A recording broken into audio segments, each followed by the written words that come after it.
Welcome back this afternoon. Do you ever wonder how much the old items in your home are worth today? Well, you might be richer than you think. Joining us today is Marsha Bemko. She's the executive producer of the popular PBS series Antiques Roadshow, which is filming in Austin tomorrow. David Rago is one of the appraisers on the show to share some tips on finding maybe some vintage valuables. Thank you so much for being here. Great to be here. So the show is filming in Austin tomorrow. This is for the 19th season. It is. Of a hugely popular series. Talk about kind of the fascination with this show. You know, I think we got a little something for everybody. So we have antiques junkies who just want to know and know what David knows, and that's you learn one great object at a time. Yeah. We love watching other people have great disappointments and great surprises. Yeah. And frankly, it's a smart show. You can't watch a season of Roadshow without learning when the Civil War happened. And I think people like smart reality TV. We know about between 8 and 9 million people a week like it. So certainly a huge audience for it. Kind of describe how it works for people. How it works, well, if you're coming to our event tomorrow, and if you are, you got tickets, over 15,000 people applied for them. Right. And you will come in, and let's say you get assigned to pottery where David's sitting tomorrow. You're going to come in, and David will tell you all about your piece of pottery that you brought in. He'll tell you what year it was made, who made it, everything he knows about it. Yeah. And that's the experience for most people. And then, unless David sees a pot that he really likes. Right. And so, David, you have to be an encyclopedia on years worth of pottery and porcelain. What are you looking for?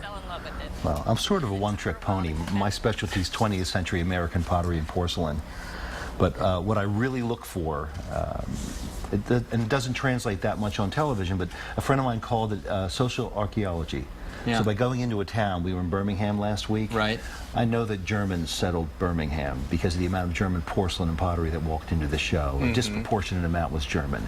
And sometimes we'll go to a town and it's French. And other times it'll be American or Chinese porcelain like San Francisco. So that tells me a lot about the nature of the people who were there and how the town was settled. And speaking of different towns, you guys have been to several cities here in Texas, Dallas and Houston and San Antonio. How do the items differ even within Texas? You know, every show differs in that we're going to see about 5,000 people, about 10,000 objects. So it's all reality, and we're never going to see the same things twice. Right. But we will see a lot of Texana, things that come from Texas. It's a big state. It is our 10th time in the state. We'll still get a good crowd, and we'll still see things we've never seen before. Are there particular items that are rising in popularity? Because obviously the market value is going to rise and fall. Are there particular items that are popular right now? I know from my observation, I'm seeing the Chinese market is really on fire.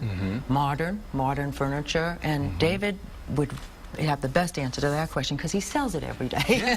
Well, what I remember last time I was in, I guess it was Dallas, an English Staffordshire earthenware chop plate came in. Mid-19th century chop plate, but it had a Texas scene on it.